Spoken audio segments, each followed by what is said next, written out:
heat, forever on fire. Basanagouda Patil Yatnal ಬಿಜೆಪಿಯ ಜನಪ್ರಿಯ ನೇತಾರ. ಅವರು ಕರೆದಿದ್ರು, ನಾನು ಹೋಗಿದ್ದೇನೆ. ಯತ್ನಾಳ್ರನ್ನ ಅಟ್ಟಕ್ಕೇರಿಸಿ ಬಿಎಸ್ವೈಗೆ ಡೆಚ್ಚಿ ಕೊಟ್ಟಿದ್ದಾರೆ ಮಾಜಿ ಸಂಸದ. ಬಿಎಸ್ವೈ ಫ್ಯಾಮಿಲಿ ವಿರುದ್ಧ ಮಾಜಿ ಸಂಸದ ಪ್ರತಾಪ್ ಸಿಂಹ ಸಿಡಿದೆದ್ದಿದ್ದಾರೆ ಅನ್ನೋದಕ್ಕೆ ಈ ಹೇಳಿಕೆ ಸಾಕ್ಷಿಯಾಗಿ ನಿಲ್ಲುತ್ತೆ. ಬಿಜೆಪಿಯ ದೊಡ್ಡ ಲೀಡರ್ ಯತ್ನಾಳ್ ಕರೆದಿದ್ರು, ಅದಕ್ಕೆ ಮೀಟಿಂಗ್ಗೆ ಹೋಗಿದ್ದೆ. ಸೆಪ್ಟೆಂಬರ್ 17ಕ್ಕೆ ವಾಲ್ಮೀಕಿ ಹಗರಣದ ಸಂಬಂಧ ಪಾದಯಾತ್ರೆಯನ್ನು ಮಾಡೇ ಮಾಡ್ತೀವಿ. ನಾನು ಕೇಂದ್ರಕ್ಕೆ ಹೋಗಲ್ಲ, ರಾಜ್ಯದಲ್ಲೇ ಇರಿ ಎಂಬ ಸಂದೇಶ ಸಿಕ್ಕಿದೆ.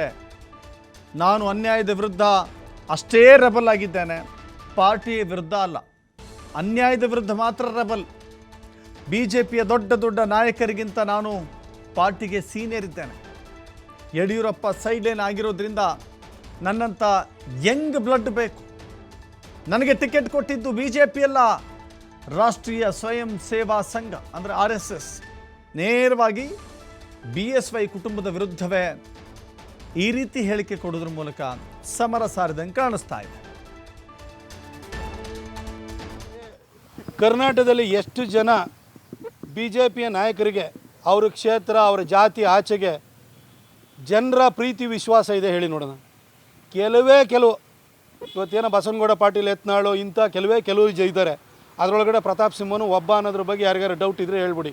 ನಾನು ಎಲ್ಲೇ ಹೋದ್ರೂ ಕೂಡ ಜನ ಜಾತಿಯನ್ನು ಮೀರಿ ನನ್ನನ್ನು ಪ್ರೀತಿಸೋರಿದ್ದಾರೆ, ಗೌರವಿಸುವಂಥವ್ರು ಇದ್ದಾರೆ, ಪ್ರೋತ್ಸಾಹಿಸುವಂಥವ್ರು ಇದ್ದಾರೆ. ಕರ್ನಾಟಕವೇ ನನ್ನ ಕಾರ್ಯಕ್ಷೇತ್ರ. ಎಲ್ಲಿ ಅಂತ ನನಗೆ ಗೊತ್ತಿಲ್ಲ.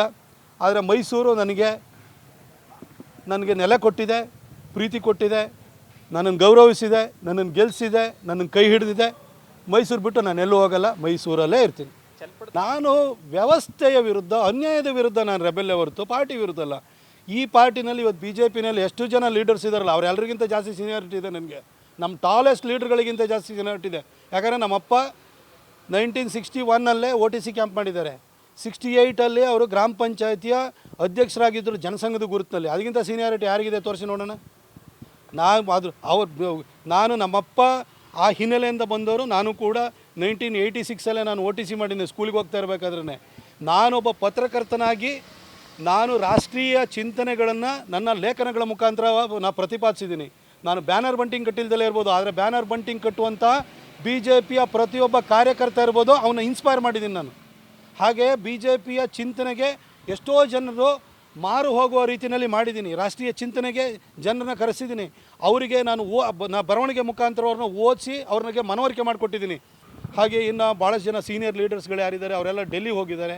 ಹಾಗಾಗಿ ರಾಜ್ಯ ರಾಜಕಾರಣದಲ್ಲೂ ಕೂಡ ಒಂದು ಯಂಗ್ ಬ್ಲಡ್ ಅನ್ನೋದು ಬರಬೇಕಾಗುತ್ತೆ. ಬಹುಶಃ ಅದನ್ನು ದೃಷ್ಟಿಯಲ್ಲಿ ಇಟ್ಕೊಂಡೆ ನನಗೆ ಇನ್ನು ಮುಂದೆ ರಾಜ್ಯದಲ್ಲೇ ಇರು ಅನ್ನೋ ಸಂದೇಶದೊಂದಿಗೆ ನನಗೆ ಟಿಕೆಟ್ ಡಿನೈ ಮಾಡಿದ್ದಾರೆ. ಹಾಗಾಗಿ ನಾನು ರಾಜ್ಯದಲ್ಲೇ ಕಾನ್ಸಂಟ್ರೇಟ್. ನಾನು ಯಾರನ್ನೂ ಓಲೈಸೋಕ್ಕೆ ಮೆಚ್ಚೋಕ್ಕೆ ಬಂದಿರಲಿಲ್ಲ. 10 ವರ್ಷ ನಾನು ಓಲೈಸಿದ್ದು ಮೆಚ್ಚಿದ್ದು ಕೊಡಗು ಮತ್ತು ಮೈಸೂರಿನ ಜನ. ಇಲ್ಲಿನ ಕಸ ತೆಗೆಯೋ ಕೆಲಸದಿಂದ ಹೈವೇ ರೈಲ್ವೆ ಮಾಡಿಸೋರ್ಗೂ ಎಲ್ಲ ಮಾಡಿದೆ. ನಾನು ರಾಜಕಾರಣ ಮಾಡೋದಾಗಿದ್ದರೆ 10 ವರ್ಷದಲ್ಲಿ ರಾಜಕಾರಣ ಮಾಡ್ಕೊಂಡಿರ್ಬೋದಿತ್ತು. ಇನ್ನು ಮುಂದೆನೂ ಕೂಡ ನಾನು ಈ ಓಲೈಕೆ ರಾಜಕಾರಣನ ಮಾಡಲ್ಲ. ನನ್ನದೇನಿದ್ರೂ ಕೂಡ ಜನರ ಅಭಿವೃದ್ಧಿ ಅಷ್ಟೇ ನನಗೆ ಮುಖ್ಯವಾಗಿರುವಂಥದ್ದು. ಇವತ್ತು BJPಯ ಬಲವರ್ಧನೆ ಆಗಬೇಕು. BJPಯ ಬಲವರ್ಧನೆ ಆಯಿತು ಅಂತಂದರೆ ಅಭಿವೃದ್ಧಿನೂ ಕೂಡ ಅಬಾಧಿತವಾಗಿ ನಡೀತದೆ. ಹಾಗಾಗಿ ಆ ಕೆಲಸಕ್ಕೆ ನಾನು ಸನ್ನದ್ಧನಾಗಿದ್ದೇನೆ ಹೊರತು ಯಾರ ಮನೆ ಹೋಗೋದು, ಬಾಗಿಲು ಕಾಯೋದು, ಆ ಲೀಡ್ರಿಂದ ಜೊತೆ ಹೋದರೆ ನಮಗೆ ಟಿಕೆಟ್ ಸಿಗುತ್ತೆ, ಇವೆಲ್ಲ ನನಗೆ ಟಿಕೆಟ್ ಕೊಟ್ಟವ್ರೇನು BJP ಅವರಲ್ಲ. ನನಗೆ ಸಂಘ ಮುಖಾಂತರ ನನಗೆ ಆಗ ಟಿಕೆಟ್ ಕೊಟ್ಟಿದ್ದು. ನಾನಿವತ್ತು ಆ ಒಂದು ಕೋರ್ ಐಡಿಯಾಲಜಿ ಏನಿದೆ ಅದಕ್ಕೆ ಬದ್ಧನಾಗಿಯೇ ನಾನು ಕೆಲಸವನ್ನು ಮಾಡ್ತಾ ಇರುವಂಥದ್ದು. ನನಗೆ ಬೇರೆಯವ್ರನ್ನ ಅಪೀಸ್ ಮಾಡುವಂಥ ಅಗತ್ಯ ಅನಿವಾರ್ಯತೆ ಎರಡೂ ಇಲ್ಲ.